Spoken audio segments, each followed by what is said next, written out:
Dans un contexte où la parole politique est scrutée, disséquée et parfois déformée, la récente sortie de Pape Djibril Fall a provoqué une onde de choc.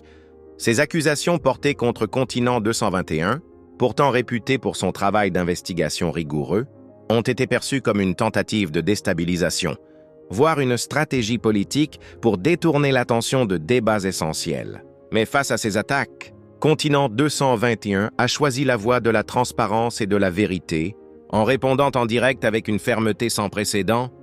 Cette confrontation dépasse largement un simple différend personnel. Elle illustre une lutte plus large pour le contrôle de l'information au Sénégal, un pays où médias et politiques s'entrelacent souvent de manière conflictuelle.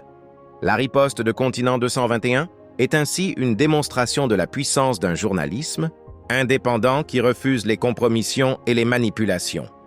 Ce n'est pas simplement un démenti, c'est un véritable coup de force intellectuelle et morale. Démonter main pièce par pièce les accusations de Pape Djibril Fall, c'est remettre en lumière la nécessité d'une information factuelle et sourcée.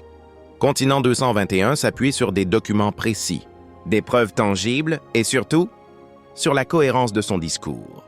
Ce travail méticuleux met à nu les contradictions dans le récit du député, les raccourcis et omissions qui semblaient pourtant calculés pour influencer l'opinion publique.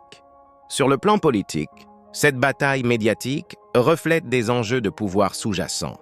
Pape Djibril Fall, figure influente, tente visiblement de mobiliser son audience par des affirmations chocs, parfois au détriment de la rigueur. Mais dans un environnement où la confiance entre les citoyens et leurs représentants est fragile, de telles stratégies peuvent s'avérer contre-productives. Continent 221, en refusant de céder, pose un acte courageux, celui d'exiger un débat honnête, fondé sur les faits et non sur les passions ou les jeux d'appareil. Ce démenti en direct a aussi une portée sociale.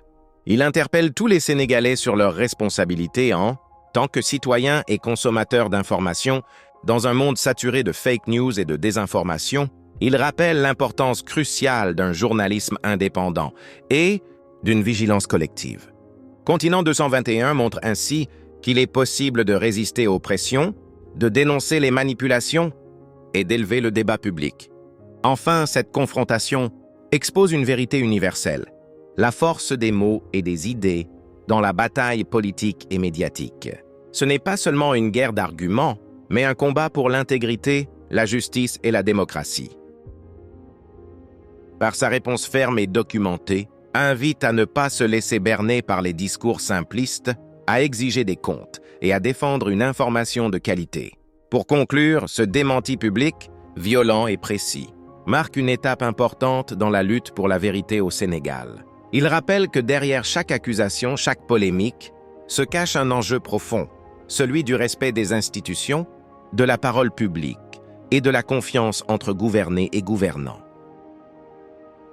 En choisissant de répondre de manière claire et puissante, s'impose comme un acteur incontournable de ce combat.